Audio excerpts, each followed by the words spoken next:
বিসমিল্লাহির রহমানির রহিম। আসসালামু আলাইকুম। আমি সবজি খিচুড়ি রান্না করব। গোটা মশলাগুলো দিয়ে দিচ্ছি, জিরা, এলাচ আর দারচিনি ভেজে নেব। তেজপাতাও দিয়ে দিচ্ছি।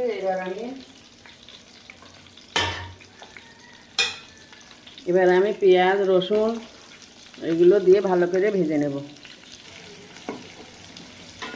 এই যে পেঁয়াজ রসুন আমি ভালো করে ভেজে নিচ্ছি। এবার আমি পেঁয়াজ রসুন ভাজা হয়ে গেছে, গুঁড়ো মশলাগুলো দিয়ে দেবো। ধনে, জিরে, লবণ, ঝালের গুঁড়া, সমস্ত মশলাগুলো এবার সুন্দর করে ভেজে নেব।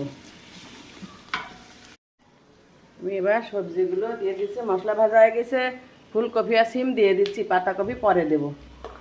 এবার সবজিগুলো ভেজে নেব। সবজিগুলো আমার ভাজা হয়ে গেছে। এবার আমি চালগুলো দিয়ে দিচ্ছি, চাল আর ডাল দিয়ে সবজির সাথে সুন্দর করে মিশিয়ে একটু ভেজে নেব।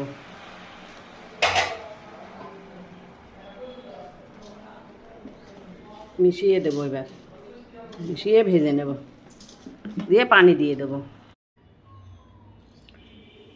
পানি দিয়ে দিছি আমি খিচুড়িতে। এবার আমি একটু মটরশুঁটি আর কাঁচা ঝাল দিয়ে দিলাম। এবার আমি পাতাকপিগুলো দিয়ে দিচ্ছি।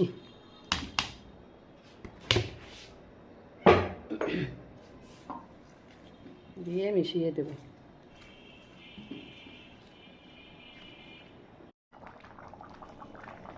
আমি খিচুড়ি প্রায় শেষ হয়ে যাচ্ছে রান্না। ধনে পাতা কুচিগুলো দিয়ে দিলাম। লবণ হয়েছে চেখে দেখেছি, ঝাল নুন সব হয়েছে। খিচুড়ি রান্নাটা আমার শেষ হয়ে গেছে। আমি একটু ঘি দিয়ে দিচ্ছি।